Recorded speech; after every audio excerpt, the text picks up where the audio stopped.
सलोक राज कपटं रूप कपटं धन कपटं कुल गर्भतः सजंत बिखिया शलं सिदरं नानक बिन हर संग ना चालते।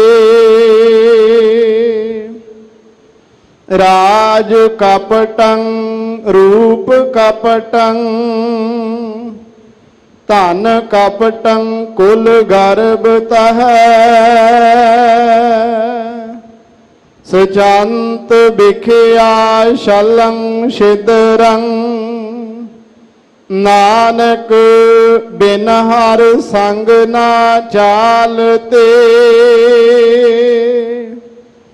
पेखंदड़ो की भुल तुमा दिसम सोहना अड नाल हंदड़ो मुल नानक साथ ना जुलई माया। पौड़ी चलदियां नाल ना चलै सो क्यों संजीए। तिसका कहो क्या जतन जिस ते वंजीए। हर बिसरिया क्यों तृपतावै ना मन रंजीए।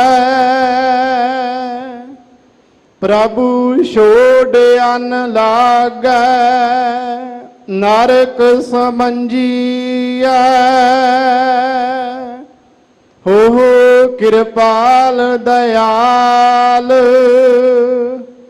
नानक पौ भंजीए। प्रभु छोड़ अन लागै नरक समंजीए। हो कृपाल दयाल नानक पौ भंजीए। वाहिगुरु जी का खालसा वाहिगुरु जी की फतेह।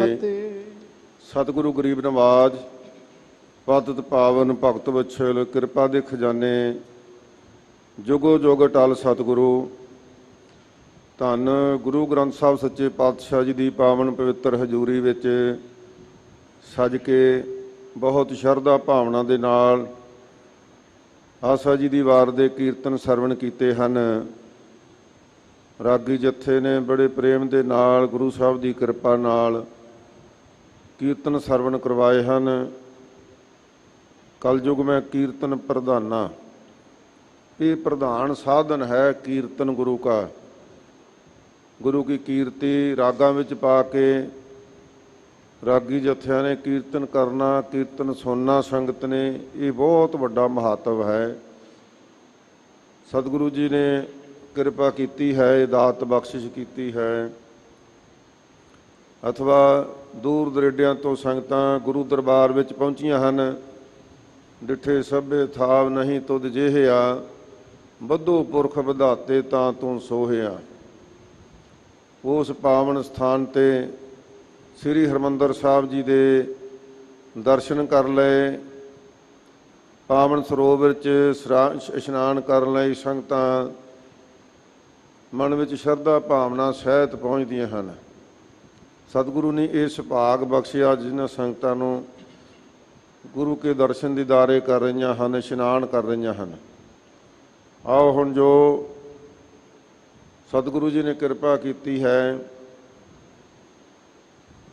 अज श्री मुख वाक बख्शिश किया सतगुरु साहब जी ने, उस उपदेश नूं ग्रहण करने वास्ते अपन शरधा सहित जिथे जिथे भी सजे हैं। संगत इत्थे दीवान हाल विच सजी हुई है, ਦੇਸ਼ਾਂ ਵਿਦੇਸ਼ਾਂ ਦੇ ਵਿੱਚ, ਘਰਾਂ ਵਿੱਚ ਟੀਵੀ ਮਾਧਿਅਮ ਦੇ ਰਾਹੀਂ ਗੁਰੂ ਕੇ ਇਸ ਸੁਭਾਗੇ ਸਮੇਂ ਦਾ ਲਾਭ ਉਠਾਉਂਦੀਆਂ ਹਨ। ਸੋ ਆਓ ਸੁਚੇਤ ਸਹਿਤ ਸਤਿਗੁਰੂ ਸੱਚੇ ਪਾਤਸ਼ਾਹ ਜੀ ਕੀ ਸਾਨੂੰ ਬਖਸ਼ਿਸ਼ਾਂ ਕਰ ਰਹੇ ਹਨ, ਸੋ ਉਸ ਨੂੰ ਪ੍ਰੇਮ ਸ਼ਰਧਾ ਦੇ ਨਾਲ ਸਰਵਣ ਕਰੀਏ, ਮਨ ਵਿੱਚ ਸ਼ਰਧਾ ਰੱਖੀਏ, ਭਾਵਨੀ ਰੱਖੀਏ ਕਿ ਸਤਿਗੁਰੂ ਜੀ ਸਾਡੇ ਉੱਪਰ ਮਿਹਰ ਕਰਦੇ ਨੇ, ਇਹ ਉਪਦੇਸ਼ ਸਾਡੇ ਹਿਰਦੇ ਵਿੱਚ ਵਸ ਜਾਵੇ। ਸੋ ਭਾਈ ਸਾਹਿਬ ਜੀ ਨੇ ਮੂਲ ਪਾਠ ਆਪਾਂ ਨੂੰ ਸਰਵਣ ਕਰਵਾਇਆ, ਬਾਅਦ ਵਿੱਚ ਫਤਿਹ ਬੁਲਾਈ। ਫਤਿਹ ਬਹੁਤ ਢਿੱਲੀ ਜੀ ਬੋਲੀ ਸੰਗਤ। ਸੁਚੇਤ ਚਿੱਤ ਗੁਰੂ ਕੀ ਫਤਿਹ ਬੋਲਾਂਗੇ, ਆਪਣੀ ਚੜ੍ਹਦੀ ਕਲਾ ਹੋਣੀ ਆ ਤੇ ਵਾਹਿਗੁਰੂ ਦਾ ਸਿਮਰਨ ਹੋਣਾ ਹੈ। ਇਹ ਤੇ ਕਲਗੀਧਰ ਪਾਤਸ਼ਾਹ ਦੀ ਮਿਹਰ ਐਸੀ ਹੈ, ਗੁਰਸਿੱਖਾਂ ਦਾ ਵਿੱਚ ਕੋਈ ਰੋਸਾ ਗਿਲਾ ਵੀ ਹੋਵੇ ਨਾ ਤੇ ਮਹਾਰਾਜ ਨੇ ਰਹਿਤਨਾਮਿਆਂ ਵਿੱਚ ਕਿਰਪਾ ਕਰ ਦਿੱਤੀ। ਆ ਗਏ ਆਵਤ ਸਿੰਘ ਜੋ ਪਾਵੈ, ਵਾਹਿਗੁਰੂ ਕੀ ਫਤਿਹ ਬੁਲਾਵੇ।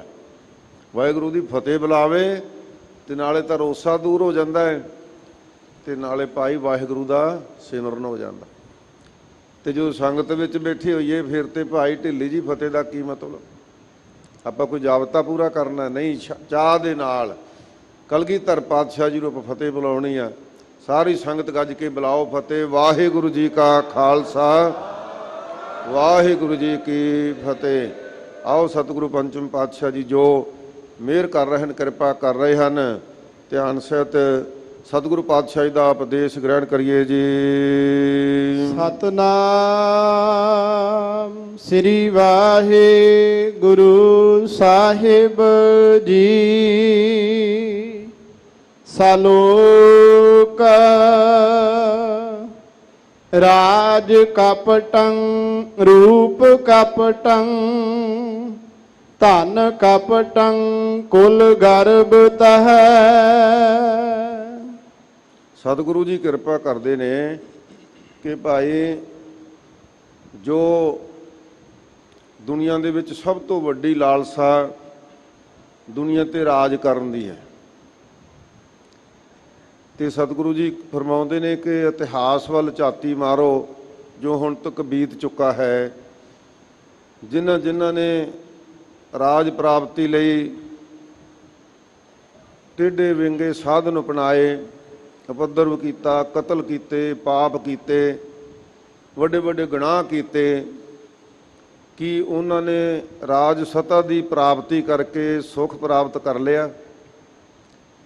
ਸਤਿਗੁਰੂ ਜੀ ਕਿਰਪਾ ਕਰਦੇ ਹਨ ਕਿ ਜਿਹੜੀ ਸਾਡੇ ਮਨ ਵਿੱਚ ਵਡਿਆਈ ਦੀ ਇੱਛਾ ਹੈ, ਸੋਭਾ ਦੀ ਇੱਛਾ ਹੈ, ਸੰਸਾਰ ਵਿੱਚ ਮੇਰੀ ਬੱਲੇ ਬੱਲੇ ਹੋਵੇ, ਮੇਰੀ ਚੜ੍ਹਦੀ ਕਲਾ ਹੋਵੇ, ਤੇ ਫਰਮਾਉਂਦੇ ਹਨ ਕਿ ਭਾਈ ਇਹ ਜਿਹੜਾ ਰਾਜ ਹੈ, ਰਾਜ ਪ੍ਰਾਪਤ ਕਰਨ ਵਾਸਤੇ ਵੀ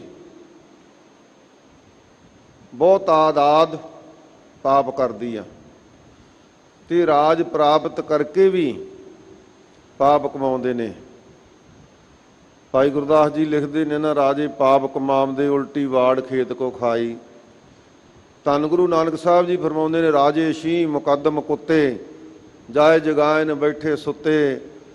ਸਾਧ ਸੰਗਤ ਇਹ ਬਚਨ ਕਿਉਂ ਕਹੇ? ਕਿਉਂਕਿ ਰਾਜ ਸਤਾ ਦੇ ਵਿੱਚ ਕੋਈ ਵਿਰਲੇ ਨੇ ਜਿਨ੍ਹਾਂ ਨੇ ਰਾਜ ਸਤਾ ਦੀ ਪ੍ਰਾਪਤੀ ਕਰਕੇ ਆਪਣੇ ਧਰਮ ਨੂੰ ਪ੍ਰਫੁੱਲਤ ਕੀਤਾ, ਪਬਲਿਕ ਨੂੰ ਖੁਸ਼ ਕੀਤਾ, ਪਬਲਿਕ ਦੇ ਦੁੱਖ ਨਿਵਾਰੇ, ਉਹ ਵਿਰਲੇ ਨੇ। ਪਰ ਰਾਜ ਸਤਾ ਦੇ ਵਿੱਚ ਜਿਹੜੇ ਜਿਹੜੇ ਆਨੰਦ ਭੋਗਣ ਦੇ ਵਿੱਚ, ਵਿਸ਼ੇ ਆਨੰਦ ਭੋਗਣ ਦੇ ਵਿੱਚ, ਮਾਇਕ ਰੰਗ ਭੋਗਣ ਦੇ ਵਿੱਚ, ਰਾਜ ਸਤਾ ਪ੍ਰਾਪਤ ਕਰਨ ਤੋਂ ਬਾਅਦ ਵੀ ਖਚਤ ਰਹਿੰਦੇ ਨੇ, ਸਤਿਗੁਰੂ ਜੀ ਉਹਨਾਂ ਦਾ ਜ਼ਿਕਰ ਕਰਕੇ ਉਪਦੇਸ਼ ਬਖਸ਼ਦੇ ਨੇ ਕਿ ਰਾਜ ਤੇ ਕੁਝ ਗੱਲ ਵੀ ਨਹੀਂ। ਜਿਹੜਾ ਵੱਡਾ ਪਰਮਾਤਮਾ ਦਾ ਨਾਮ ਹੈ ਨਾ, ਉਹਦੇ ਬਰਾਬਰ ਰਾਜ ਨਹੀਂ ਪੁੱਛ ਸਕਦਾ। ਇਸ ਵਾਸਤੇ ਸਤਿਗੁਰੂ ਜੀ ਨੇ ਫਰਮਾਇਆ, ਜਿਸ ਨਾਮ ਹਿਰਦੈ ਸੋਈ ਵੱਡ ਰਾਜਾ। ਜਿਹਦੇ ਹਿਰਦੇ ਵਿੱਚ ਨਾਮ ਹੈ ਉਹ ਸਭ ਤੋਂ ਵੱਡਾ ਰਾਜਾ ਹੈ। ਸੋ ਇਸ ਵਾਸਤੇ ਜਦੋਂ ਇਤਿਹਾਸ ਦਾ ਜ਼ਿਕਰ ਕਰਦੇ ਹਾਂ, ਆਪਾਂ ਧਿਆਨ ਨਾਲ ਦੇਖੋ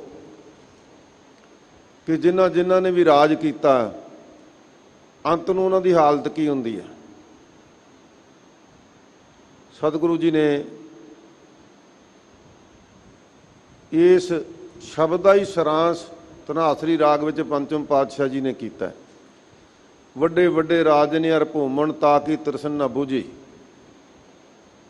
ਲਵਟ ਰਹੇ ਮਾਇਆ ਰੰਗ ਮਾਤੇ ਲੋਚਨ ਕਛੂ ਨਾ ਸੁਝੇ, ਵਿਖਿਆ ਮੈਂ ਕਿਨਹੂ ਤ੍ਰਿਪਤ ਨਾ ਪਾਈ, ਜੋ ਪਾਵਕ ਇੰਦ ਨਹੀਂ ਤਰਾਪੈ, ਬਿਨ ਹਰ ਕਹਾਂ ਅਗਾਈ, ਦਿਨ ਦਿਨ ਕਰਤ ਭੋਜਨ ਬਹੁ ਬਿੰਜਨ, ਤਾਂ ਕਿ ਮਿਟੈ ਨ ਭੂਖਾ, ਉਦਮ ਕਰੈ ਸਵਾਨ ਕੀ ਨਿਆਈ, ਚਾਰੇ ਕੁੰਟਾਂ ਕੋਖਾ। ਕਾਮਵੰਤ ਕਾਮੀ ਬਹੁ ਨਾਰੀ, ਪਾਰ ਗ੍ਰਹਿ ਜੋ ਨਾ ਚੂਕੈ, ਦਿਨ ਪ੍ਰਤ ਕਰੈ ਕਰੈ ਪਛਤਾਪੈ, ਲੋਭ ਮੋਹ ਮੈਂ ਸੂਕੈ, ਹਰ ਹਰ ਨਾਮ ਅਪਾਰ ਅਮੋਲਾ, ਅੰਮ੍ਰਿਤ ਏਕ ਨਿਧਾਨਾ, ਸੂਖ ਸਹਿਜ ਆਨੰਦ ਸੰਤਨ ਕੈ, ਨਾਨਕ ਗੁਰ ਤੇ ਜਾਨਾ। ਮਹਾਰਾਜ ਨੇ ਸਾਰਾ ਕੁਝ ਦੱਸ ਦਿੱਤਾ ਨਾ ਇਹਦੇ ਵਿੱਚ।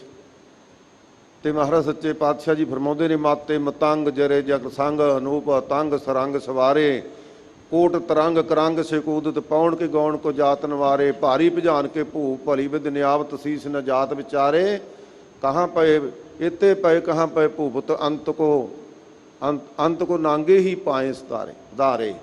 ਅੰਤ ਨੂੰ ਨੰਗੇ ਪੈਰੀ ਗਏ, ਕਹਿੰਦੇ ਵੱਡੇ ਵੱਡੇ ਰਾਜੇ ਜਿਨ੍ਹਾਂ ਕੋਲੇ ਐਨ ਪਾਉਣ ਦੀ ਤਰ੍ਹਾਂ ਹਵਾ ਦੀ ਤਰ੍ਹਾਂ ਚੱਲਣ ਵਾਲੇ ਘੋੜੇ, ਹਾਥੀ, ਸੈਨਾ ਬੜੀ ਸੀ, ਅੰਤ ਨੂੰ ਕੀ ਹੋਇਆ?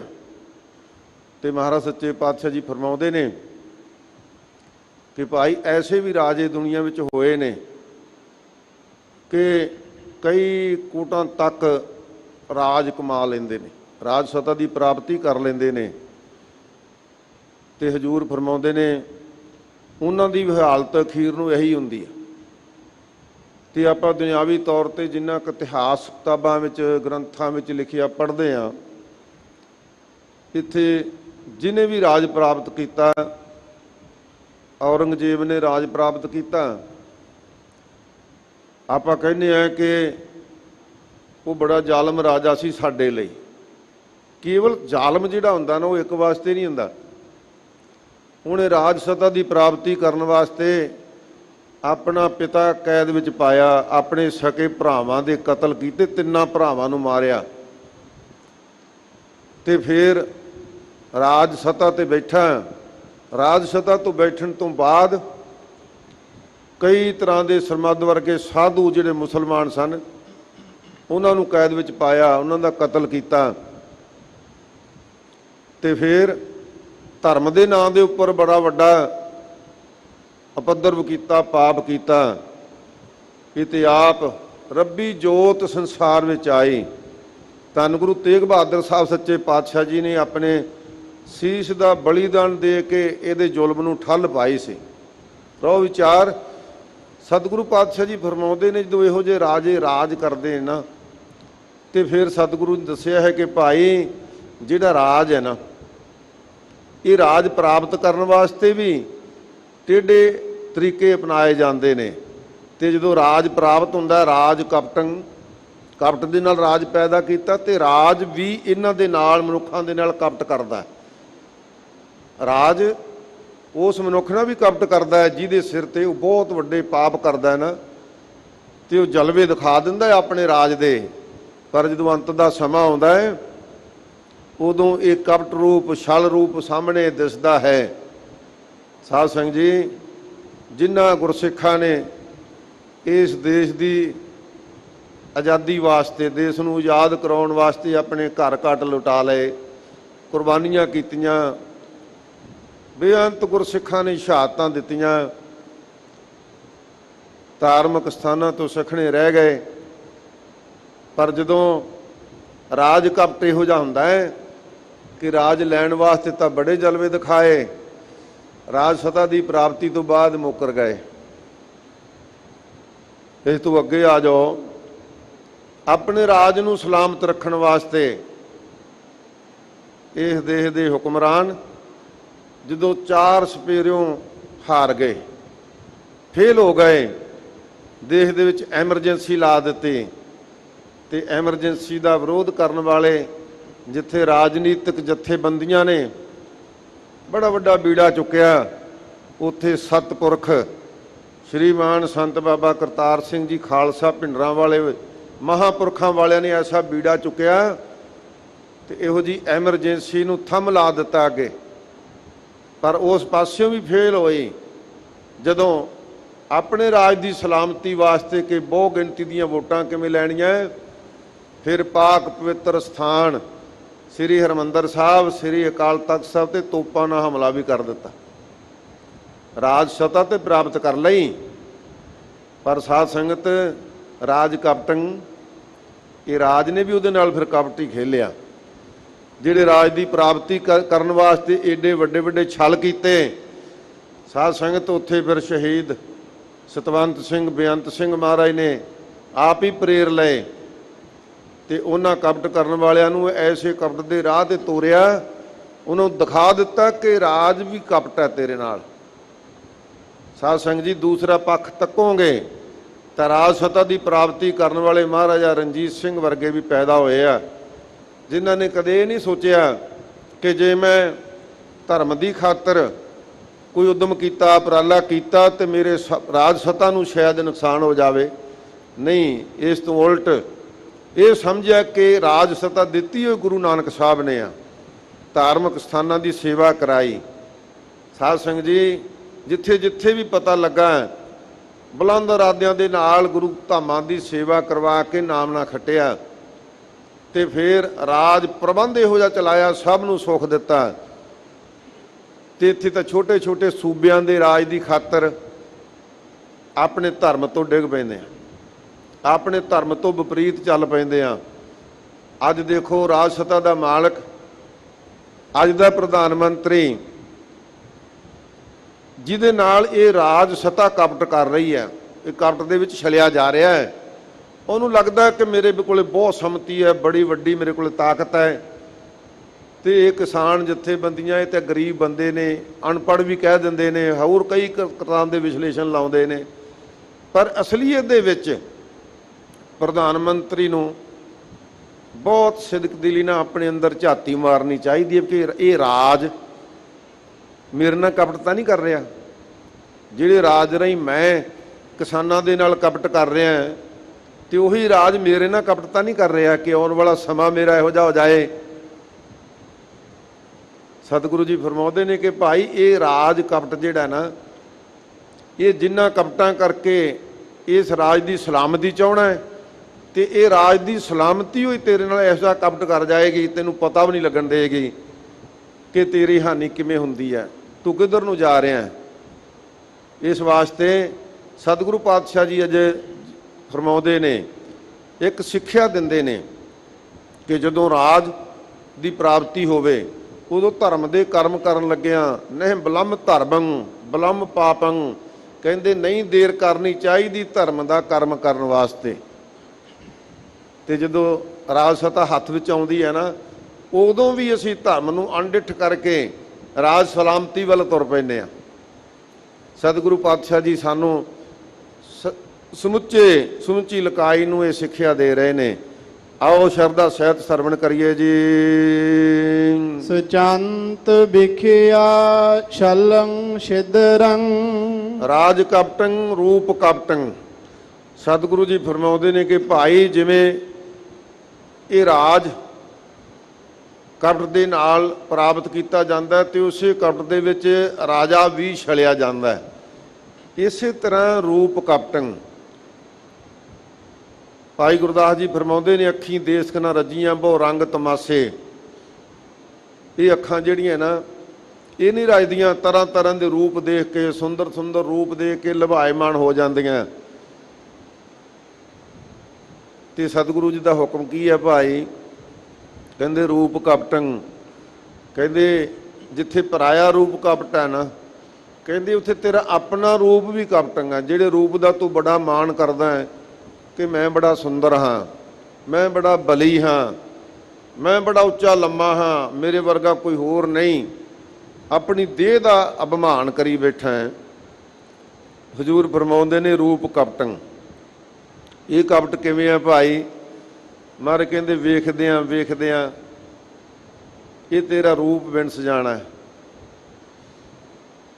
ਇਹ ਅੱਜ ਜਵਾਨੀ ਅਵਸਥਾ ਵਿੱਚ ਹੈ, ਸਹਿਜੇ ਸਹਿਜੇ ਪ੍ਰੌਢਿਆਂ ਵੱਲ ਚਲਿਆ ਜਾਏਗਾ ਤੇ ਜਦੋਂ ਇਹ ਬੁਢੇਪੇ ਵੱਲ ਜਾਏਗਾ ਨਾ, ਉਦੋਂ ਇਹ ਤੇਰਾ ਰੂਪ, ਇਹੀ ਤੇਰੀ ਚਮੜੀ ਸੁੱਕੀ ਮੂਲੀ ਵਰਗੀ ਹੋ ਜਾਏਗੀ। ਜਿੰਨੇ ਮਰਜ਼ੀ ਇਹਦੇ ਤੇ ਰੰਗ ਤਮਾਸ਼ੇ ਲਾ ਲਈ, ਜਿੰਨੀਆਂ ਮਰਜ਼ੀ ਕਰੀਮਾਂ ਮਲ ਲਈ ਇਹਦੇ ਤੇ, ਇਹ ਤੇਰਾ ਰੂਪ ਤੇਰੇ ਨਾਲ ਕਪਟ ਕਰ ਜਾਏਗਾ, ਤੈਨੂੰ ਛਲ ਜਾਏਗਾ। ਸੋ ਇਸ ਵਾਸਤੇ ਭਗਤ ਜੀ ਨੇ ਬਾਣੀ ਵਿੱਚ ਵੀ ਫਰਮਾਇਆ, ਭਗਤ ਫਰੀਦ ਜੀ ਨੇ, ਕਿ ਭਾਈ ਇਹ ਜਿਹੜੇ ਜੋਬਨ ਹੈ ਨਾ, ਜੋਬਨ ਜਾਂਦੇ ਨਾ ਡਰਾਂ, ਜੈ ਸਹਿ ਪ੍ਰੀਤ ਨਾ ਜਾਏ। ਕਹਿੰਦੇ ਜੋਬਨ ਜਾਣ ਤੋਂ ਡਰਨ ਦੀ ਲੋੜ ਤੇ ਨਹੀਂ, ਜੇ ਸਹਿ ਦੀ ਪ੍ਰੀਤ ਹੈ ਅੰਦਰ, ਤੇ ਕਹਿੰਦੇ ਪ੍ਰੀਤ ਤੋਂ ਬਿਨਾਂ ਜਿਹੜੇ ਜੀਵਨ ਹੈ ਨਾ ਉਹ ਸੁੱਕ ਕੇ ਕਮਲਾ ਜਾਂਦੇ ਆ, ਕਿਸੇ ਕੰਮ ਨਹੀਂ ਆਉਂਦੇ।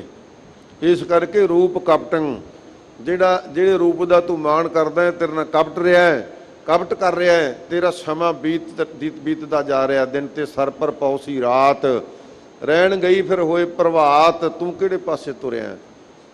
ਇਹ ਰੂਪ ਵੀ ਤੇਰੇ ਨਾਲ ਕਪਟ ਕਰ ਰਿਹਾ ਹੈ, ਤੇ ਜਿਹੜੇ ਰੂਪਾਂ ਵਿੱਚ ਤੂੰ ਲੁਭਾਇਮਾਨ ਹੋ ਰਿਹਾ ਹੈ, ਇਹ ਇੱਕ ਵਿਸ਼ਾ ਹੈ, ਅੱਖਾਂ ਦਾ ਵਿਸ਼ਾ ਹੈ। ਉਸ ਵਿਸ਼ੇ ਦੇ ਵਿੱਚ ਪੈ ਕੇ ਸਾਧ ਸੰਗ ਜਿਹੜੇ ਇੰਦਰੀਆਂ ਦੇ ਵਿਸ਼ੇ ਹਨ, ਜੋ ਕੱਲੇ ਕੱਲੇ ਦਾ ਜ਼ਿਕਰ ਕਰਾਂਗੇ ਤਾਂ ਉਦੋਂ ਸਮਝ ਆ ਜਾਂਦੀ ਹੈ ਕਿ ਜਿੱਥੇ ਪੰਜ ਵਕਾਰ ਨੇ, ਪੰਜਾਂ ਵਕਾਰਾਂ ਦੇ ਪੰਜ ਇੰਦਰੇ ਨੇ, ਪੰਜਾਂ ਇੰਦਰੀਆਂ ਦੇ ਪੰਜ ਵਿਸ਼ੇ ਨੇ, ਤੇ ਉਹਨਾਂ ਵਿਸ਼ਿਆਂ ਨੂੰ ਜਦੋਂ ਕੱਲੇ ਕੱਲੇ ਨੂੰ ਤੱਕਾਂਗੇ, ਅੱਖਾਂ ਦਾ ਤੱਕਣਾ ਜਿਹੜਾ ਇਹ ਵਿਸ਼ਾ ਹੈ। ਇਸ ਵਾਸਤੇ ਜਦੋਂ ਤੂੰ ਇਹਨਾਂ ਦੇ ਨਾਲ ਤੱਕੇਂਗਾ, ਪਰਾਇਆ ਰੂਪ ਪਰਤਰਿਆ ਰੂਪ ਨਾ ਪੇਖੈ ਨੇਤਰ। ਮਹਾਰਾਜ ਤੇ ਹੁਕਮ ਹੈ ਸਾਨੂੰ ਭਾਈ ਕਿ ਪਰਾਈਆਂ ਇਸਤਰੀਆਂ ਦਾ ਰੂਪ ਨਹੀਂ ਤੱਕਣਾ, ਤੂੰ ਵਕਾਰੀ ਦੀ ਨਿਗਾਹ ਦੇ ਨਾਲ ਉਧਰ ਨਹੀਂ ਜਾਣਾ। ਸਾਨੂੰ ਮਹਾਰਾਜ ਨੇ ਰੋਕ ਲਾਈ ਹੋਈ ਹੈ। ਸੋ ਦੇਖ ਪਰਾਈਆਂ ਚੰਗੀਆਂ ਮਾਵਾਂ ਭੈਣਾਂ ਧੀਆਂ ਜਾਣਾ, ਏਕਾ ਨਾਰੀ ਜਤੀ ਹੋਏ ਪਰ ਨਾਰੀ ਧੀ ਭੈਣ ਵਿਖਾਣਾ। ਇਹ ਸਾਡੇ ਤੇ ਬੰਦਸ਼ ਲਾਈ ਹੋਈ ਹੈ। ਤੇ ਜਦੋਂ ਅਸੀਂ ਇਹਨਾਂ ਅਸੂਲਾਂ ਨੂੰ ਮੰਨ ਲਿਆ ਤੇ ਫਿਰ ਸਤਿਗੁਰੂ ਜੀ ਫਰਮਾਉਂਦੇ ਨੇ ਰੂਪ ਕਪਟੰ। ਇਹ ਰੂਪ ਵੀ ਸਾਧ ਸੰਗਤ ਜਿੱਥੇ ਪਰਾਇਆ ਰੂਪ ਕਪਟ ਹੈ, ਉੱਥੇ ਤੇਰਾ ਆਪਣਾ ਰੂਪ ਵੀ ਤੇਰੇ ਨਾਲ ਧੋਖਾ ਕਰ ਰਿਹਾ ਹੈ। ਧਨ ਕਪਟੰ ਕੁਲ ਗਰਭ ਤਹੈ। ਤੇ ਫਿਰ ਫਰਮਾਉਂਦੇ ਹਨ ਰਾਜ ਕਪਟੰ ਰੂਪ ਕਪਟੰ ਧਨ ਕਪਟੰ। ਜਿਹੜਾ ਧਨ ਅਸੀਂ ਪ੍ਰਾਪਤ ਕਰਦੇ ਹਾਂ ਨਾ, ਧਨ ਦੀ ਪ੍ਰਾਪਤੀ ਵਾਸਤੇ ਬੜੇ ਯਤਨ ਕਰਦੇ ਹਾਂ, ਬੜੇ ਇੱਕ ਦੂਜੇ ਤੇ ਦੂਸ਼ਣ ਲਾਉਣੇ ਆ, ਬੜੇ ਚੱਲਦੇ ਹੋਰਨਾਂ ਕੰਮਾਂ ਦੇ ਵਿੱਚ, ਹੋਰਨਾਂ ਲੋਕਾਂ ਦੇ ਕੰਮਾਂ ਵਿੱਚ ਵਿਘਨ ਪਾ ਦਿੰਦੇ ਆ। ਹਜ਼ੂਰ ਫਰਮਾਉਂਦੇ ਨੇ ਇਹ ਧਨ ਵੀ ਜਿਹੜੇ ਕਪਟ ਦੇ ਨਾਲ ਤੂੰ ਧਨ ਪ੍ਰਾਪਤ ਕਰਦਾ, ਪਾਪਾਂ ਬਾਝੋਂ ਹੋਵੇ ਨਾਹੀਂ, ਮੋਇਆ ਸਾਥ ਨਾ ਜਾਈ। ਕਹਿੰਦੇ ਇਸ ਧਨ ਨੂੰ ਤੂੰ ਪ੍ਰਾਪਤ ਕਰਨ ਵਾਸਤੇ ਬੜੇ ਕਪਟ ਕਰਦਾ। ਬਹੁ ਪ੍ਰਪੰਚ ਕਰ ਪਰ ਧਨ ਲਿਆਵੈ, ਸੁਤਦਾਰਾ ਪੈ ਆਨ ਲੁਟਾਵੈ, ਮਨ ਮੇਰੇ ਭੂਲੇ ਕਪਟ ਨਾ ਕੀਜੈ, ਅੰਤ ਨਵੇਰਾ ਤੇਰੇ ਜੀ ਪੈ ਲੀਜੈ। ਕਹਿੰਦੇ ਵੇਖੀ ਤੂੰ ਕਿਤੇ ਇਸ ਕਪਟ ਵਿੱਚ ਨਾ ਪੈ ਜੀ। ਧਨ ਕਪਟੰ, ਤੇ ਜਿਹੜਾ ਧਨ ਤੂੰ ਇਕੱਠਾ ਕਰ ਲਿਆ ਨਾ, ਇਹ ਵੀ ਤੇਰੇ ਨਾਲ ਕਪਟ ਕਰੇਗਾ। ਸਤਿਗੁਰੂ ਜੀ ਫਰਮਾਉਂਦੇ ਨੇ ਜਿਵੇਂ ਭਾਈ ਸੂਮ ਦੇ ਦਮੜੇ ਹੁੰਦੇ ਨਾ, ਇੱਕ ਸੂਮ ਸੀ, ਉਹ ਬੜਾ ਧਨ ਇਕੱਠਾ ਕਰਕੇ ਦਬ ਕੇ ਰੱਖਤਾ ਜ਼ਮੀਨ ਵਿੱਚ, ਕਿਸੇ ਨੂੰ ਪਤਾ ਨਾ ਲੱਗ ਜਾਵੇ। ਇੱਕ ਸਾਧੂ ਮਿਲਿਆ, ਕਹਿੰਦੇ ਭਾਈ ਤੂੰ ਬੜਾ ਧਨ ਦਾ ਲਾਲਚੀ ਹੋਏ ਬੈਠਾ, ਬੜਾ ਧਨ ਤੂੰ ਇਕੱਤਰ ਕੀਤਾ ਹੈ, ਤੇ ਧਨ ਨੂੰ ਤੂੰ ਮਾਇਆ ਨੂੰ ਪੁੱਛ ਵੀ ਇਹ ਤੇਰੇ ਅਖੀਰ ਸਮੇਂ ਤੇਰੇ ਨਾਲ ਤੇਰਾ ਕੋਈ ਕੰਮ ਸਾਰੂਗੀ। ਕਹਿੰਦਾ ਵੀ ਜਦੋਂ ਲੋੜ ਪਵੇਗੀ ਉਦੋਂ ਮੈਂ ਪੁੱਛ ਲਵਾਂਗਾ। ਕਹਿੰਦੇ ਭਾਈ ਤੇਰੀ ਮਰਜ਼ੀ ਆ। ਚੰਗਾ, ਕਹਿੰਦੇ ਤੈਨੂੰ ਇੱਕ ਸਮਾਂ ਦੇਵਾਂਗੇ, ਉਦੋਂ ਵੀ ਪੁੱਛਣ ਦਾ, ਅੰਤ ਦੇ ਸਮੇਂ ਵੀ, ਤੇ ਤੂੰ ਪੁੱਛ ਲਈ ਮਾਇਆ ਨੂੰ। ਜੋੜੀ ਗਿਆ ਕੋਈ ਪੁੰਨਦਾਨ ਪਰਉਪਕਾਰ ਨਹੀਂ ਕੀਤਾ। ਅੰਤ ਦਾ ਸਮਾਂ ਆ ਗਿਆ, ਜਦੋਂ ਜਮਾਂ ਦੀ ਫਾਹੀ ਪੈਣ ਲੱਗੀ ਤੇ ਉਹਨੂੰ ਸਮਾਂ ਦਿੱਤਾ ਵੀ ਪੁੱਛ ਹੁਣ ਤੂੰ ਮਾਇਆ ਨੂੰ ਵੀ ਤੇਰੀ ਮਾਇਆ ਤੇਰਾ ਸਾਥ ਦੇਵੇਗੀ। ਤੇ ਉਹਨੇ ਪੁੱਛਿਆ, ਇਹ ਮਾਇਆ ਤੈਨੂੰ ਮੈਂ ਬੜਾ ਸਾਂਭ ਕੇ ਰੱਖਿਆ, ਤੇ ਹੁਣ ਅੰਤ ਦਾ ਸਮਾਂ ਮੇਰਾ ਆ ਗਿਆ, ਪਹਿਲਾਂ ਤਾਂ ਤੂੰ ਇੱਦਾਂ ਕਰ, ਮੈਨੂੰ ਥੋੜ੍ਹੇ ਜਿਹੇ ਸਵਾਸ ਹੋਰ ਲੈ ਦੇ, ਤੇ ਮੈਨੂੰ ਹੁਣ ਇਹ ਜਿਹੜਾ ਮੇਰੇ ਅੰਦਰ ਭਰਮ ਪਿਆ ਸੀ ਇਹਨਾਂ ਨੂੰ ਦੂਰ ਕਰਕੇ ਪ੍ਰਭੂ ਦਾ ਨਾਮ ਜਪ ਲਵਾਂ। ਤੇ ਮਾਇਆ ਦਾ ਅੱਗੋਂ ਆਵਾਜ਼ਾਂ ਆਇਆ ਵੀ ਤੂੰ ਤੇ ਮੈਨੂੰ ਹਵਾ ਨਹੀਂ ਲੱਗਣ ਦਿੱਤੀ, ਤੂੰ ਮੇਰੇ ਨਾਲ ਪਰਉਪਕਾਰ ਨਹੀਂ ਕੀਤਾ, ਕਿਸੇ ਭੁੱਖੇ ਨੂੰ ਅੰਨ ਨਹੀਂ ਖਵਾਇਆ, ਸੇਵਾ ਚਲਾਇਆ ਹੀ ਨਹੀਂ, ਦਸਵੰਧ ਕਦੇ ਕੱਢਿਆ ਹੀ ਨਹੀਂ, ਤੇਰੀ ਮੈਂ ਕੀ ਮਦਦ ਕਰਾਂ, ਤੇਰੀ ਮਦਦ ਨਹੀਂ ਕਰ ਸਕਦੀ। ਜੋ ਕਿਰਪਣ ਕੇ ਨਰਾਰਥ ਦਾਮ, ਕਹਿੰਦੇ ਜਿਵੇਂ ਕਿਰਪਣ ਦੇ ਜਿਹੜੇ ਦਮੜੇ ਆ ਨਾ ਉਹ ਵਿਅਰਥ ਹੀ ਜਾਂਦੇ ਨੇ, ਦੱਬੇ ਹੀ ਰਹਿ ਜਾਂਦੇ ਨੇ ਧਰਤੀ ਵਿੱਚ। ਮਹਾਰਾਜ ਕਹਿੰਦੇ ਧਨ ਵੀ ਕਪਟ ਕਰ ਰਿਹਾ ਤੇਰੇ ਨਾਲ, ਤੇ ਇਸ ਧਨ ਦੇ ਹੰਕਾਰ ਵਿੱਚ ਕਹਿੰਦੇ ਭਾਈ ਜਦੋਂ ਰਾਜ ਜੋਬਨ ਇਹ ਦੋ ਚੀਜ਼ਾਂ, ਰਾਜ ਹੋਵੇ ਤੇ ਜਵਾਨੀ ਹੋਵੇ, ਤੇ ਗ੍ਰਹਿ ਸੋਭਾ, ਘਰ ਦੇ ਵਿੱਚ ਸੋਭਾ ਹੋਵੇ, ਇਹ ਕਹਿੰਦੇ ਜਿਹੜੀਆਂ ਚੀਜ਼ਾਂ ਨਾ ਇਹ ਇੱਕ ਵੱਡਾ ਕਪਟ ਹੈ। ਘਰ ਦੇ ਵਿੱਚ ਧਨ ਤੇ ਧਰਮ ਹੈ ਨਹੀਂ, ਕਿ ਧਰਮ ਹੋਵੇ ਤਾਂ ਦਇਆ ਹੋਵੇ, ਦਇਆ ਹੋਵੇ ਤਾਂ ਪਰਉਪਕਾਰ ਕਰੇ, ਧਰਮ ਹੈ ਨਹੀਂ। ਇਸ ਕਰਕੇ ਧਨ ਨੂੰ ਖਰਚਣ ਵਾਸਤੇ ਫਿਰ ਤੋਂ ਜਿਹੜੇ ਵਿਸ਼ੇ ਭੋਗਣ ਦੇ ਵਿੱਚ ਇਸ ਧਨ ਨੂੰ ਲਾਉਣਾ ਹੈ, ਤੇਰੀ ਵਿਸ਼ੇ ਦ੍ਰਿਸ਼ਟੀ ਇਸ ਧਨ ਤੇ ਜਾਂਦੀ ਆ, ਇਹ ਧਨ ਕਰਕੇ ਤੂੰ ਨਿਗਰਦਾ ਜਾ ਰਿਹਾ, ਆਪਣੇ ਜੀਵਨ ਤੋਂ ਡਿੱਗ ਰਿਹਾ। ਜੇ ਤੇਰੇ ਕੋਲ ਧਨ ਨਾ ਹੁੰਦਾ ਤਾਂ ਸ਼ਾਇਦ ਤੂੰ ਇਹ ਨਾ ਸੋਚਦਾ ਕਿ ਮੈਂ ਚੰਗੀਆਂ ਚੰਗੀਆਂ ਇਸਤਰੀਆਂ ਦੇ ਨਾਲ ਸੰਬੰਧ ਪੈਦਾ ਕਰਾਂ। ਜੇ ਤੇਰੇ ਕੋਲ ਧਨ ਨਾ ਹੁੰਦਾ, ਤੇਰੇ ਕੋਲ ਪ੍ਰਭਤਾ ਨਾ ਹੁੰਦੀ, ਤੇ ਸ਼ਾਇਦ ਤੇਰੇ ਵੱਲ ਕੋਈ ਤੱਕਦਾ ਵੀ ਨਾ। ਤੇਰੇ ਕੋਲ ਪ੍ਰਭਤਾ ਧਨ ਕਰਕੇ ਆ ਗਈ, ਤੇ ਕਿਹੜੀ ਪ੍ਰਭਤਾ ਆਈ? ਮਾਇਆ ਮਨੁ ਨਾ ਵਿਸਰੈ, ਮੰਗੈ ਦਮਾ ਦਮ, ਪਰ ਸੋ ਪ੍ਰਭ ਚਿਤ ਨਾ ਆਵੇ। ਉਹ ਤਾਂ ਚੇਤੇ ਹੀ ਨਹੀਂ ਆਇਆ। ਇਸ ਕਰਕੇ ਤੇਰੇ ਨਾਲ ਇਹ ਧਨ ਵੀ ਕਪਟ ਕਰ ਰਿਹਾ। ਜਿਹੜੇ ਕਪਟ ਦੇ ਨਾਲ ਤੂੰ ਧਨ ਲਿਆਂਦਾ, ਇਕੱਤਰ ਕੀਤਾ, ਉਹ ਧਨ ਤੇਰੇ ਨਾਲ ਵੀ ਕਪਟ ਕਰਕੇ ਤੈਨੂੰ ਵਿਸ਼ਿਆਂ ਦੇ ਵਿੱਚ ਡੋਬ ਰਿਹਾ ਹੈ। ਸਚੰਤ ਵਿਖਿਆ ਸ਼ਲੰ ਛਿਦਰੰ। ਸਤਿਗੁਰੂ ਜੀ ਫਰਮਾਉਂਦੇ ਨੇ ਸਚੰਤ ਇਕੱਠੀ ਕਰਦਾ ਤੂੰ ਇਹ ਜ਼ਹਿਰ ਰੂਪ ਮਾਇਆ ਨੂੰ। ਕਿਵੇਂ ਇਕੱਠੀ ਕਰਦਾ ਹੈ? ਕਹਿੰਦੇ ਭਾਈ ਸ਼ਲੰ ਛਿਦਰੰ, ਬਹੁਤ ਸਾਰੇ ਛਲ ਕਰਦਾ ਹੈ ਤੂੰ, ਕਿਸੇ ਨਾਲ ਧੋਖਾ ਕਰਦਾ ਹੈ, ਫਰੇਬ ਕਰਦਾ ਹੈ। ਤੇ ਦੂਸਰਿਆਂ ਵਿੱਚ ਜੇ ਕਿਸੇ ਨੂੰ ਕਿਸੇ ਦਾ ਕੰਮ ਚੱਲਦਾ ਨਾ, ਤੇ ਉਹ ਜਿਹਦਾ ਕੰਮ ਹੈ ਉਹਦੇ ਮਾਲਕ ਕੋਲੇ ਜਾ ਕੇ ਤੇ ਕੰਮ ਕਰਨ ਵਾਲੇ ਦੇ ਖਿਲਾਫ ਤੂੰ ਛਿਦਰ, ਉਹਦੇ ਦੋਖ ਲਾਪਦਾ ਹੈ, ਉਹਦੇ ਵਿੱਚੋਂ ਤੂੰ ਊਣ ਤਾਈਆਂ ਕੱਢਦਾ ਹੈ। ਇਹ ਛਿਦਰ ਹੁੰਦਾ ਹੈ। ਮਹਾਰਾਜ ਸੱਚੇ ਪਾਤਸ਼ਾਹ ਜੀ ਨੇ ਇਹ ਭਾਸ਼ਾ ਦੱਸੀ ਨਿੰਦਕਾਂ ਦੀ। ਜੋ ਪੇਖਾ ਛਿਦਰ ਤੋਂ ਨਿੰਦਕ ਅਮਾਹ ਹੈ, ਭਲੋ ਦੇਖ ਦੁੱਖ ਭਰੀ ਹੈ। ਕਹਿੰਦੇ ਭਾਈ ਇਹ ਨਿੰਦਕਾਂ ਦੀ ਅਵਸਥਾ ਹੈ। ਨਿੰਦਕ ਲੋਕ ਕਿਸੇ ਦਾ ਕੰਮ ਚੱਲਦਾ ਵੇਖ ਕੇ ਉਹਦੇ 'ਚ ਬਹੁਤ ਸਾਰੇ ਊਣ ਤਾਈਆਂ ਕੱਢ ਦੇਣਗੇ। ਲੈ ਭਾਈ ਇਹਦਾ ਤਾਂ ਕੰਮ ਕਰਨ ਦਾ ਢੰਗ ਹੀ ਨਹੀਂ ਚੰਗਾ, ਇਹਦੀ ਬੋਲੀ ਹੋਈ ਨਹੀਂ ਚੰਗੀ, ਇਹ ਤਾਂ ਕੰਮ ਨੂੰ 100% ਠੀਕ ਕਰ ਹੀ ਨਹੀਂ ਰਿਹਾ। ਇਸ ਤਰ੍ਹਾਂ ਦੇ ਆਪ ਧਾਨੋਂ ਪ੍ਰਾਪਤ ਕਰਨ ਵਾਸਤੇ ਹੋਰਨਾਂ ਦੇ ਵਿੱਚ ਛਿਦਰ ਕੱਢਦਾ ਹੈ, ਉਹਨਾਂ ਦੇ ਵਿੱਚ ਊਣ ਤਾਈਆਂ ਕੱਢਦਾ ਉਹਨਾਂ ਦੇ ਵਿੱਚੋਂ, ਕਿ ਭਾਈ ਇਹਦੇ ਵਿੱਚ ਊਣ ਤਾਈਆਂ ਕੱਢ ਕੇ ਜਿਹੜਾ ਕਾਰਜ ਇਹ ਕਰ ਰਿਹਾ ਉਹ ਕਾਰਜ ਮੈਂ ਕਰਾਂ, ਇਹਦੇ ਵਾਲਾ ਧਨ ਵੀ ਮੈਨੂੰ ਮਿਲ ਜਾਵੇ। ਇਸ ਤਰ੍ਹਾਂ ਭਾਈ ਛਲ ਵੀ ਕਰਦਾ ਹੈ ਤੇ ਛਿਦਰ ਵੀ ਦੋਖ ਆਰੋਪ ਕੇ ਉਹਦੇ ਵਿੱਚੋਂ ਉਹਦਾ ਧਨ ਵੀ ਆਪ ਪ੍ਰਾਪਤ ਕਰਦਾ ਹੈ। ਨਾਨਕ ਬਿਨ ਹਰ ਸੰਗ ਨਾ ਚਾਲਤੇ। ਵਾਹਿਗੁਰੂ ਜੀ ਫਿਰ ਇੱਕ ਵਾਰੀ ਪਿੱਛੇ ਆਈਏ। ਛਲੰ ਛਿਦਰੰ ਕਹਿੰਦੇ ਜਿਹਦੇ ਨਾਲ ਤੂੰ ਛਲ ਕੀਤਾ ਨਾ, ਛਲ ਕਰਕੇ ਸੰਚੰਤ, ਇਹ ਜਿਹੜੀ ਵਿਖਿਆ ਰੂਪ ਮਾਇਆ ਨੂੰ ਇਕੱਠਾ ਕੀਤਾ ਨਾ, ਹਜੂਰ ਕਹਿੰਦੇ ਤੇਰੇ ਨਾਲ ਛਲ ਕਰ ਜਾਏਗੀ ਇਹ, ਕਿਉਂਕਿ ਤੂੰ ਇਸ ਮਾਇਆ ਨੂੰ ਛਲ ਕੇ ਲਿਆਇਆ ਨਾ, ਤੇ ਹੁਣ ਤੇਰੇ ਨਾਲ ਇਹਨੇ ਛਲ ਕਰਨਾ, ਤੈਨੂੰ ਇਹਨੇ ਸਿੱਧੇ ਪਾਸੇ ਨਹੀਂ ਤੁਰਨ ਦੇਣਾ। ਇਸ ਮਾਇਆ ਦੇ ਨਾਲ ਤੂੰ ਕੋਈ ਪਰਉਪਕਾਰ ਨਹੀਂ ਕਰਨਾ, ਕੋਈ ਧਾਰਮਿਕ ਕਾਰਜ ਨਹੀਂ ਕਰਨਾ, ਕਿਸੇ ਗਰੀਬ ਦਾ ਭਲਾ ਨਹੀਂ ਕਰਨਾ, ਸਰਬੱਤ ਦੇ ਭਲੇ ਵਾਸਤੇ ਤੂੰ ਨਹੀਂ ਖਲੋਣਾ। ਸਾਧ ਸੰਗਤ ਜੀ ਅੱਜ ਮੈਂ ਬੇਨਤੀ ਕਰਾਂ, 7-8 7.5 ਮਹੀਨੇ ਹੋ ਗਏ ਕਿਸਾਨਾਂ ਨੂੰ ਮੋਰਚਾ ਲਾ ਕੇ ਦਿੱਲੀ ਦੀਆਂ ਬੁਰੂਆਂ ਤੇ ਬੈਠਿਆਂ ਨੂੰ। ਠੀਕ ਹੈ, ਦੇਸ਼ ਦਾ ਰਾਜਾ ਤੇ ਅਭਿਮਾਨੀ ਆ, ਉਹ ਇਸ ਪਾਸਿਓਂ ਜਿੱਦ ਕਰਕੇ ਬੈਠਾ ਵੀ ਨਹੀਂ ਮੈਂ ਇਹਨਾਂ ਨੂੰ ਕੀ ਸਮਝਦਾ। ਪਰ ਮੈਂ ਸੰਗਤਾਂ ਨੂੰ ਬੇਨਤੀ ਕਰਾਂ, ਆਪਾਂ ਨਾ ਮੂੰਹ ਫੇਰ ਲਿਓ, ਆਪਾਂ ਇਸ ਪਾਸੇ ਜਿੰਨੀ ਵੀ ਕਿਸੇ ਵਿੱਚ ਸਮਰੱਥਾ ਹੈ, ਇਹ ਧਨ ਸਾਡੇ ਨਾਲ ਛਲ ਨਾ ਕਰ ਜਾਵੇ। ਆਪ ਜਾਓ ਉੱਥੇ ਵੇਖੋ ਜਿੱਥੇ ਮੈਡੀਕਲ ਕੈਂਪ ਚੱਲਦੇ ਨੇ, ਲੰਗਰ ਚੱਲਦੇ ਨੇ, ਛਬੀਲਾਂ ਚੱਲਦੀਆਂ ਨੇ, ਜਿਹੋ ਜਿਹੇ ਪ੍ਰਬੰਧ ਕੀਤੇ ਜਾ ਰਹੇ ਨੇ। ਗਰਮੀ ਦੇ ਵਿੱਚ ਕਿਸਾਨ ਮਾਈਆਂ ਬੀਬੀਆਂ ਬਜ਼ੁਰਗ ਬੱਚੇ ਬੈਠੇ ਨੇ, ਉਹਨਾਂ ਦੀ ਸਾਰ ਲਓ। ਤੁਹਾਡੇ ਜਾਣ ਨਾਲ ਤੁਹਾਡੇ ਮਨ ਨੂੰ ਵੀ ਤਸੱਲੀ ਹੋਵੇਗੀ, ਤੇ ਜਿਹੜੇ ਉੱਥੇ ਗੁਰਮੁਖ ਪਿਆਰੇ ਬੈਠੇ ਆ ਉਹਨਾਂ ਨੂੰ ਵੀ ਤਸੱਲੀ ਹੋਵੇਗੀ ਕਿ ਸਾਡੇ ਪਿੱਛੇ ਆਉਣ ਵਾਲਿਆਂ ਦਾ ਕੋਈ ਘਾਟਾ ਨਹੀਂ। ਵੈਸੇ ਬਹੁਤ ਸੰਗਤਾਂ ਜਾ ਰਹੀਆਂ, ਪਰ ਆਪਣਾ ਸਭਨਾਂ ਦਾ ਹੀ ਵਿਸ਼ੇਸ਼ ਤੌਰ ਤੇ ਫਰਜ਼ ਬਣਦਾ ਹੈ। ਹਜੂਰ ਫਰਮਾਉਂਦੇ ਨੇ ਛਲੰ ਛਿਦਰੰ, ਇਹ ਜਿਹਦੇ ਮਾਇਆ ਦੇ ਨਾਲ ਤੂੰ ਛਲ ਕਰਕੇ ਮਾਇਆ ਇਕੱਠੀ ਕੀਤੀ ਹੈ, ਇਹ ਮਾਇਆ ਤੈਨੂੰ ਸਿੱਧੇ ਪਾਸੇ ਨਹੀਂ ਤੁਰਨ ਦੇਵੇਗੀ, ਤੇਰੇ ਨਾਲ ਛਲ ਖੇਡ ਜਾਏਗੀ। ਤੂੰ ਛਲਿਆ ਜਾਏਗਾ ਇਹਦੇ ਵਿੱਚ। ਤੇ ਜਿਹੜੇ ਛਿਦਰ ਕੱਢ ਕੇ ਲੋਕਾਂ ਦੇ ਵਿੱਚ ਲਿਆਇਆ ਨਾ, ਇਹ ਜਿਹੜੀ ਮਾਇਆ ਹੈ, ਜੇ ਤੂੰ ਪਰਪਕਾਰ ਹਿਤ ਨਾ ਵਰਤੀਏ ਤੇ ਤੇਰੇ ਵਿੱਚ ਛਿਦਰ ਪੈਦਾ ਕਰ ਦੇਗੀ, ਦੋਖ ਪੈਦਾ ਕਰ ਦੇਗੀ, ਤੇਰੀ ਲੋਕਾਂ ਵਿੱਚ ਬਦਨਾਮੀ ਕਰ ਦੇਵੇਗੀ ਇਹ ਮਾਇਆ। ਜਿੱਥੇ ਜੈ ਜੈਕਾਰ ਹੁੰਦੀ ਹੈ ਨਾ, ਉੱਥੇ ਹੀ ਇਹ ਮਾਇਆ ਐਸੇ ਤੇਰੇ ਵਿੱਚ ਛਿਦਰ ਪੈਦਾ ਕਰ ਦੇਗੀ, ਲੋਕ ਤੇਰੇ ਨਾਲ ਮਿਲਣਾ ਠੀਕ ਨਹੀਂ ਸਮਝਣਗੇ, ਤੇਰੇ ਮੱਥੇ ਲੱਗਣਾ ਠੀਕ ਨਹੀਂ ਸਮਝਣਗੇ, ਤੈਨੂੰ ਘਰੇ ਸੱਦਣਾ ਠੀਕ ਨਹੀਂ ਸਮਝਣਗੇ, ਤੇਰੇ ਘਰੇ ਜਾਣਾ ਵੀ ਨਹੀਂ ਠੀਕ ਸਮਝਣਗੇ। ਇਹੋ ਜਿਹੇ ਛਿਦਰ ਤੇਰੇ ਵਿੱਚ ਮਾਇਆ ਪੈਦਾ ਕਰ ਦੇਵੇਗੀ।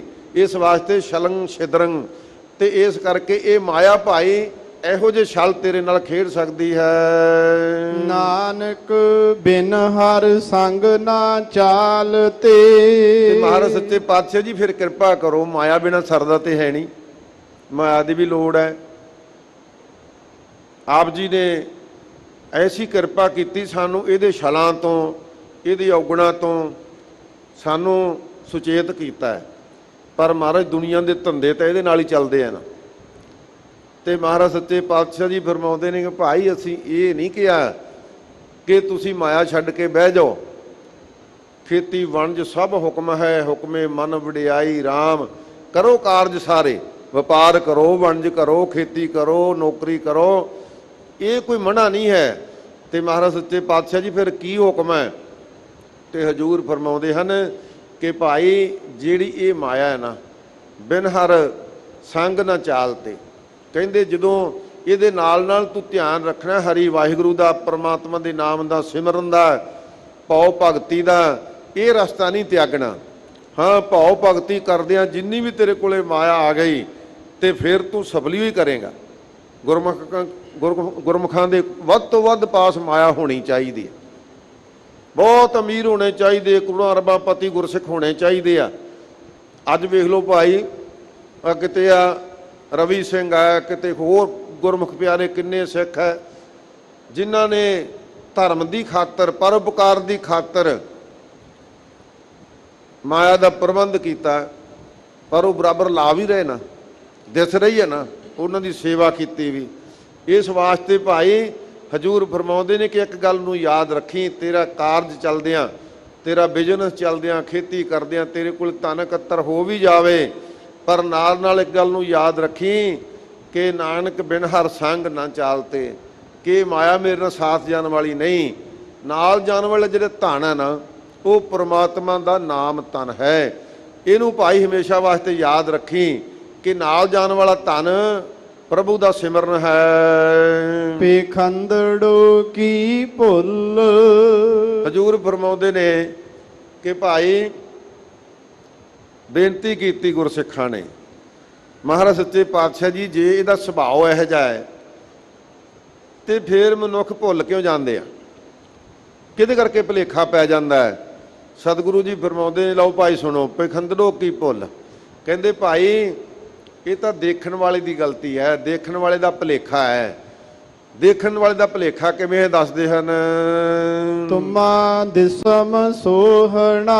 ਕਹਿੰਦੇ ਭਾਈ ਜਿਹੜਾ ਤੁੰਬਾ ਹੁੰਦਾ ਨਾ,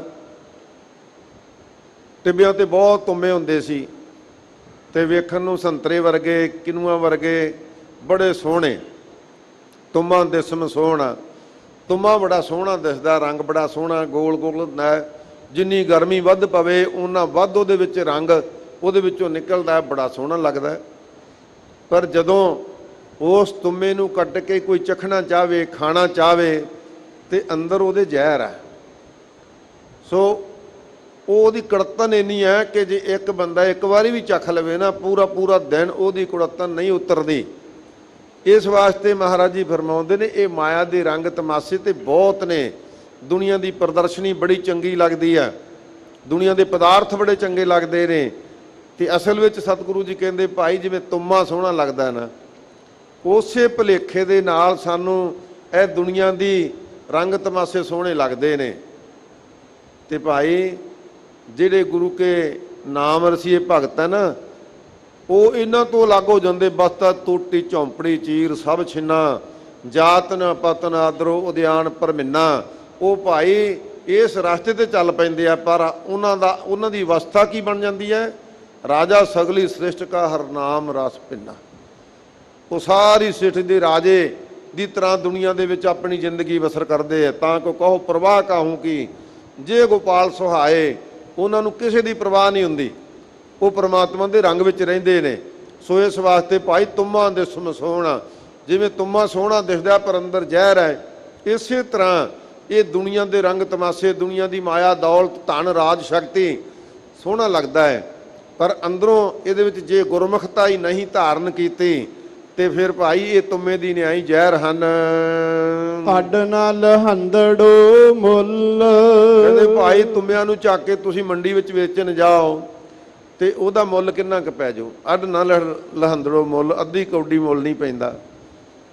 ਤੇ ਇਸੇ ਤਰ੍ਹਾਂ ਸਾਡੇ ਜੀਵਨ ਨੂੰ ਕਿਹਾ ਹੈ ਕਿ ਇਹ ਜਿਹੜਾ ਮਨੁੱਖਾ ਜਨਮ ਹੈ ਬੜਾ ਅਮੋਲਕ, ਬਹੁਤ ਅਮੋਲਕ ਜਨਮ ਹੈ ਇਹ ਮਨੁੱਖਾ ਜਨਮ। ਸਤਿਗੁਰੂ ਜੀ ਨੇ ਬਾਰ-ਬਾਰ ਸਾਨੂੰ ਇਸ ਗੱਲ ਤੋਂ ਜਾਣੂ ਕਰਵਾਇਆ ਕਿ ਇਹ ਗੁਰਸਿੱਖ, ਇਹ ਮਨੁੱਖ, ਇਹ ਜਿਹੜਾ ਮਨੁੱਖਾ ਜਨਮ ਹੈ ਬੜਾ ਦੁਰਲੱਭ ਹੈ। ਇਹ ਸਾਰੇ 84 ਲੱਖ ਜੂਨ ਤੋਂ ਉੱਤਮ ਜੂਨ ਹੈ। ਇਹ ਸਾਨੂੰ ਸਮਝਾਇਆ ਮਹਾਰਾਜ ਨੇ।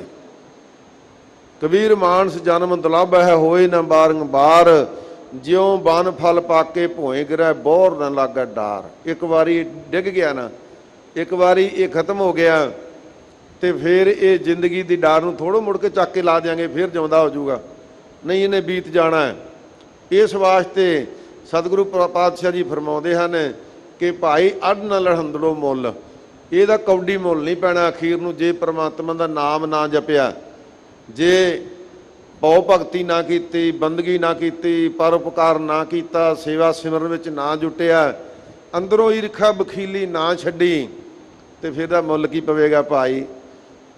ਤੇ ਮਹਾਰਾਜ ਸੱਚੇ ਪਾਤਸ਼ਾਹ ਜੀ ਕਿਰਪਾ ਕਰੋ, ਜਿਹੜੇ ਪ੍ਰਮਾਤਮਾ ਦਾ ਨਾਮ ਜਪਦੇ ਨੇ, ਸੇਵਾ ਕਰਦੇ ਆ, ਭਉ ਭਗਤੀ ਕਰਦੇ ਨੇ, ਮਰਨ ਤੋਂ ਬਾਅਦ ਉਹਨਾਂ ਦੀ ਦੇਹ ਦਾ ਕੋਈ ਮੁੱਲ ਪੈਂਦਾ ਹੈ? ਮਹਾਰਾਜ ਕਹਿੰਦੇ ਭਾਈ ਕਿਉਂ ਨਹੀਂ ਪੈਂਦਾ। ਸਤਿਗੁਰੂ ਜੀ ਫਰਮਾਉਂਦੇ ਧਿਆਨ ਨਾਲ ਬਾਣੀ ਪੜ੍ਹੋ, ਜਿਨ ਹਰ ਮਨ ਵਸਿਆ ਸੇ ਦਰ ਸਾਚੇ ਸਚਿਆਰਾ, ਉਹਨਾਂ ਦੀ ਸੋਭਾ ਜੁਗ ਜੁਗ ਹੋਈ ਕੋਈ ਨਾ ਮੇਟਣ ਹਾਰਾ। ਉਹਨਾਂ ਦੀ ਸੋਭਾ ਤਾਂ ਕੋਈ ਮੇਟ ਹੀ ਨਹੀਂ ਸਕਦਾ, ਉਹਨਾਂ ਤੋਂ ਤਾਂ ਬੇਅੰਤ ਮੁੱਲ ਹੀ ਨਹੀਂ ਪਾ ਸਕਦਾ ਕੋਈ। ਇਸ ਵਾਸਤੇ ਅੱਧ ਨਾ ਲਹੰਦੜੋ ਮੁੱਲ, ਕਹਿੰਦੇ ਭਾਈ ਨਹੀਂ ਤੇ ਵਿਕਾਰਾਂ ਵਿੱਚ ਫਸੇ ਰਹੇ, ਅੱਧੀ ਕੌਡੀ ਮੁੱਲ ਵੀ ਨਹੀਂ ਪੈਣਾ। ਨਾਨਕ ਸਾਥ ਨਾ ਜੁਲਈ ਮਾਇਆ। ਹਜੂਰ ਕਹਿੰਦੇ ਕਿਉਂ ਨਹੀਂ ਮੁੱਲ ਪੈਣਾ। ਮਹਾਰਾਜ ਸੱਚੇ ਪਾਤਸ਼ਾਹ ਜੀ ਕਿਰਪਾ ਕਰੋ, ਦੱਸੋ ਮੁੱਲ ਪੈਣਾ ਕਾਹਤੋਂ ਨਹੀਂ।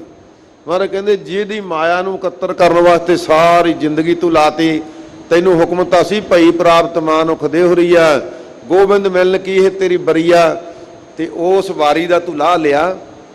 ਕੀ ਕਰਨਾ ਸੀ ਮਹਾਰਾਜ? ਹਜੂਰ ਫਰਮਾਉਂਦੇ ਕਿ ਭਾਈ ਤੂੰ ਪ੍ਰਮਾਤਮਾ ਦਾ ਨਾਮ ਜਪਣਾ ਸੀ। ਸਾਰੇ ਜਪਿਓ ਗੱਜ ਕੇ, ਭਾਈ ਗੱਜ ਕੇ ਬੋਲਿਓ, ਸਾਰੇ ਸੰਗਤ ਬਹੁਤ ਬੈਠੀ ਹੈ ਪਰ ਬੋਲਦੇ ਢਿੱਲਾ ਢਿੱਲਾ ਨਹੀਂ, ਸਾਰੀ ਸੰਗਤ ਗੱਜ ਕੇ ਬੋਲਿਓ, ਵਾਹਿਗੁਰੂ ਵਾਹਿਗੁਰੂ ਵਾਹਿਗੁਰੂ ਵਾਹਿਗੁਰੂ।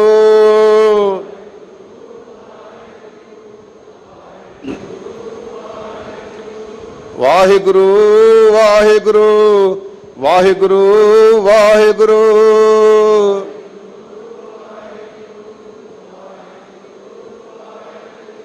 ਵਾਹਿਗੁਰੂ ਵਾਹਿਗੁਰੂ ਵਾਹਿਗੁਰੂ ਵਾਹਿਗੁਰੂ।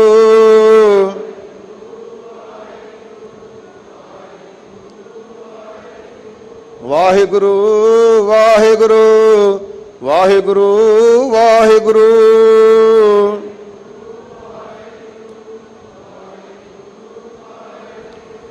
ਵਾਹਿਗੁਰੂ ਵਾਹਿਗੁਰੂ ਵਾਹਿਗੁਰੂ ਵਾਹਿਗੁਰੂ।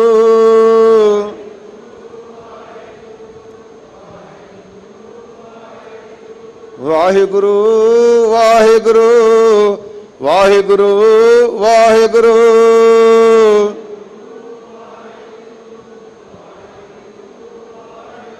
ਹਜੂਰ ਕਿਰਪਾ ਕਰਦੇ ਨੇ, ਨਾਨਕ ਸਾਥ ਨਾ ਜੁਲਈ ਮਾਇਆ। ਕਹਿੰਦੇ ਭਾਈ ਅਖੀਰ ਨੂੰ ਜਿਹੜੀ ਮਾਇਆ ਨਾ ਜੁਲਈ ਨਾਲ ਨਹੀਂ ਨਿਭਦੀ, ਇਹ ਨਾਲ ਨਹੀਂ ਜਾਂਦੀ, ਇਹ ਸਾਥ ਨਹੀਂ ਨਿਭਾਉਂਦੀ। ਕਹਿੰਦੇ ਭਾਈ ਇਸ ਕਰਕੇ ਇਹਦਾ ਅੱਧੀ ਕੌਡੀ ਮੁੱਲ ਤਾਂ ਨਹੀਂ ਪੈਂਦਾ ਕਿ ਜਿਹੜੀ ਮਾਇਆ ਤਾਂ ਤੇਰਾ ਸਾਥ ਦਿੰਦੀ ਨਹੀਂ, ਤੇ ਜਿਹੜੇ ਧਨ ਨੇ ਤੇਰਾ ਸਾਥ ਦੇਣਾ ਸੀ ਉਹ ਤੂੰ ਜਪਿਆ ਨਹੀਂ। ਇਸ ਕਰਕੇ ਭਾਈ ਇਹ ਮਾਇਆ ਤੇਰੇ ਨਾਲ ਨਹੀਂ ਜਾਵੇਗੀ।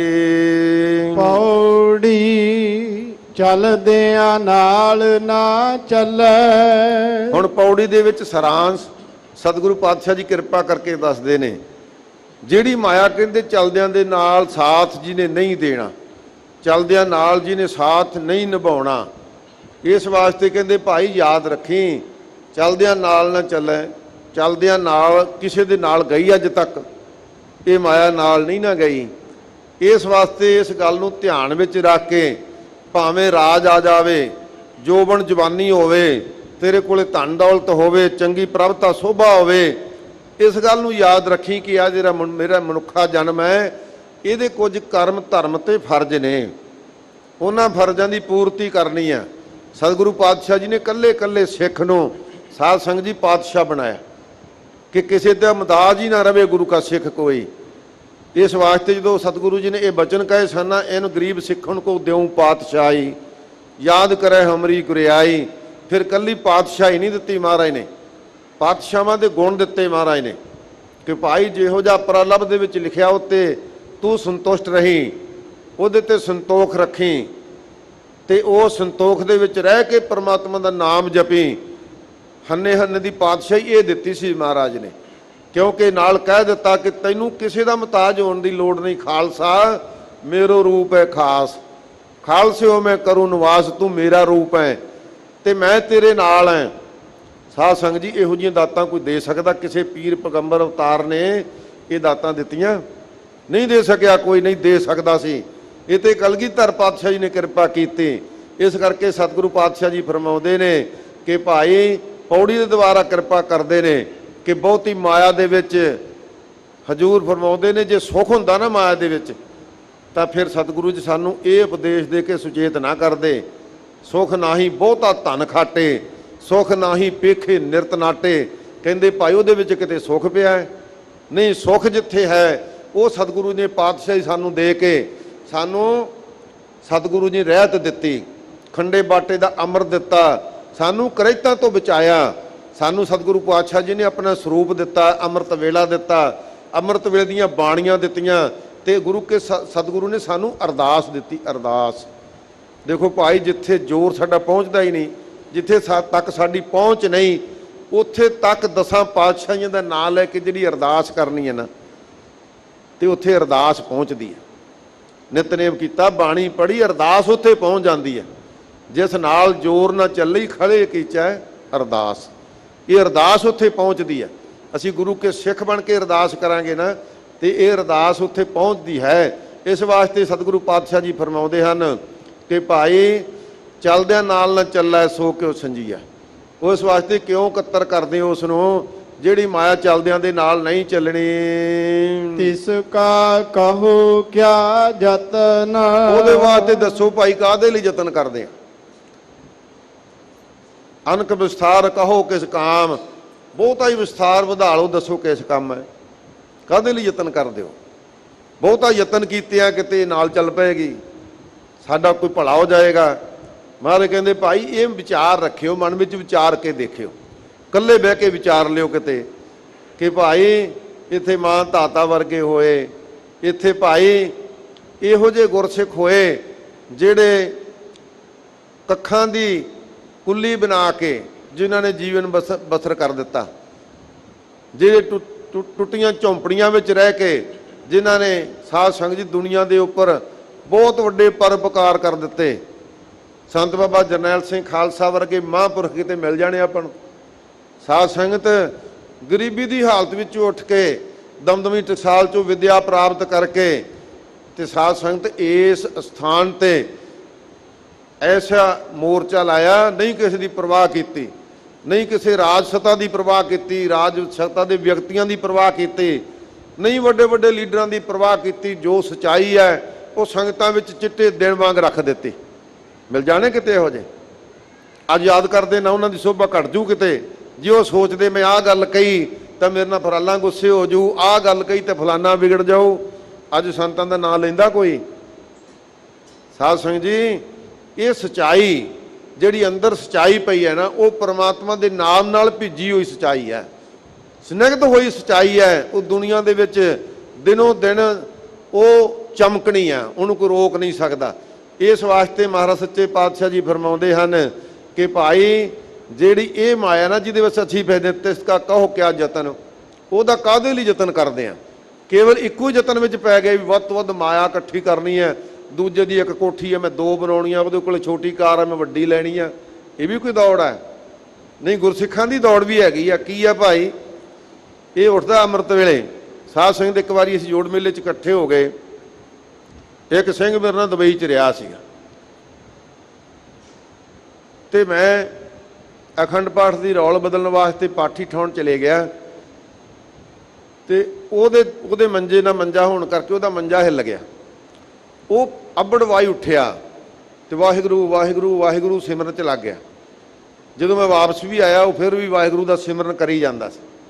ਜਦੋਂ ਮੈਂ ਦਿਨ ਚੜੇ ਪੁੱਛਿਆ ਉਹਨੂੰ ਵੀ ਹਲੇ ਤੇ 12 ਹੀ ਵਜੇ ਸੀ, 12 ਤੋਂ 2 ਰੌਲ ਬਦਲਣੀ ਸੀ। ਆਂਦਾ ਮੈਨੂੰ ਐਂ ਲੱਗਾ ਵੀ ਤੁਸੀਂ ਤੇ ਵਾਹਿਗੁਰੂ ਸਿਮਰਨ ਵਿੱਚ ਲੱਗ ਗਏ ਤੇ ਮੈਂ ਰਹਿ ਗਿਆ। ਗੁਰਸਿੱਖਾਂ ਦੀ ਦੌੜ ਇਹ ਆ ਭਾਈ, ਜੇ ਇੱਕ ਜਪਜੀ ਸਾਹਿਬ ਦਾ ਕੋਈ ਪਾਠ ਕਰਦਾ ਹੈ ਤੇ 2 ਕਰੋ, ਕੋਈ 2 ਕਰਦਾ 10 ਕਰੋ।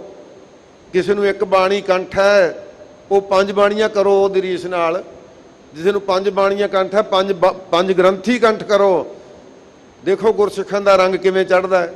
ਜਿੱਥੇ ਜਿੱਥੇ ਸਾਧ ਸੰਗਤ ਗੁਰੂ ਸਾਹਿਬ ਨੇ ਸਾਨੂੰ ਕਿਰਪਾ ਕਰਕੇ ਆਪਣੀ ਡਿਊਟੀ ਬਖਸ਼ੀ ਹੈ, ਸੇਵਾ ਬਖਸ਼ੀ ਹੈ, ਜੇ ਅਸੀਂ ਉਨੀ ਹੀ ਸੇਵਾ ਕਰਦੀ ਹੈ ਨਾ ਉਹਦੇ ਬਾਹਰ ਨਾ ਜਾਈਏ। ਸ਼ਰਧਾ ਭਾਵਨਾ ਦੇ ਨਾਲ ਗੁਰੂ ਦੇ ਦੱਸੇ ਹੋਏ ਅਸੂਲਾਂ ਦੇ ਮੁਤਾਬਕ ਉਹ ਸੇਵਾ ਗੁਰੂ ਦੀ ਸੇਵਾ ਸਮਝ ਕੇ ਉਨੀ ਹੀ ਕਰ ਦਈਏ, ਬਿਨਾਂ ਕਿਸੇ ਡਰ ਭੈ, ਬਿਨਾਂ ਕਿਸੇ ਪੱਖਪਾਤ ਉਹ ਸੇਵਾ ਕਰ ਦਈਏ ਨਾ, ਤੇ ਖਾਲਸਾ ਪੰਥ ਦੀਆਂ ਤਾਂ ਬੁਲੰਦੀਆਂ ਹਮੇਸ਼ਾ ਹੀ ਚੜ੍ਹੀਆਂ ਰਹਿਣੀਆਂ, ਚੜ੍ਹਦੀ ਕਲਾ ਹੀ ਰਹਿਣੀ ਹੈ। ਇਸ ਵਾਸਤੇ ਮਹਾਰਾਜ ਕਹਿੰਦੇ ਇੱਕੋ ਯਤਨ ਵਿੱਚ ਨਾ ਲੱਗੇ ਰਹੋ ਕਿ ਮਾਇਆ ਇਕੱਠੀ ਕਰਨੀ, ਇਹਦਾ ਕਾਹਦੇ ਲਈ ਯਤਨ ਕਰਨਾ ਹੈ? ਜਿਸ ਤੇ ਵੰਜੀਐ, ਕਹਿੰਦੇ ਜਿਹਦੇ ਤੋਂ ਵਾਂਝੇ ਹੀ ਰਹਿ ਜਾਣਾ, ਨਾਲ ਨਹੀਂ ਜਾਣਾ ਜਿਹਨੇ। ਹਰ ਬਿਸਰਿਐ ਕਿਉਂ ਤ੍ਰਿਪਤਾਵੈ, ਕਹਿੰਦੇ ਜੇ ਹਰੀ ਦਾ ਪ੍ਰਮਾਤਮਾ ਦਾ ਨਾਮ ਵਿਸਰ ਗਿਆ, 10 ਬਿਨਾ ਸੰਤੋਖ ਨਹੀਂ ਕੋ ਰਾਜਾ। ਕਿਵੇਂ ਰੱਜ ਜਾਏਗਾ?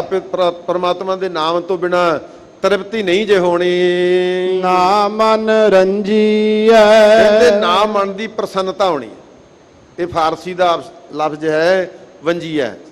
ਕਹਿੰਦੇ ਭਾਈ ਜਿਹੜੀ ਸੰਜੀਆ ਰੰਜੀਆ, ਰੰਜੀਆ ਜਿਹੜਾ ਸ਼ਬਦ ਹੈ ਨਾ, ਵੈਸੇ ਤਾਂ ਆਪਾਂ ਕਹਿੰਦੇ ਰੰਜ ਰੱਖਦਾ, ਤੂੰ ਮੇਰੇ ਨਾਲ ਗੁੱਸਾ ਰੱਖਦਾ, ਪਰ ਇਹਦਾ ਅਰਥ ਹੈ ਮਨ ਦੀ ਪ੍ਰਸੰਨਤਾ ਨਹੀਂ ਹੋਵੇਗੀ ਪਰਮਾਤਮਾ ਦੇ ਨਾਮ ਤੋਂ ਬਿਨਾ।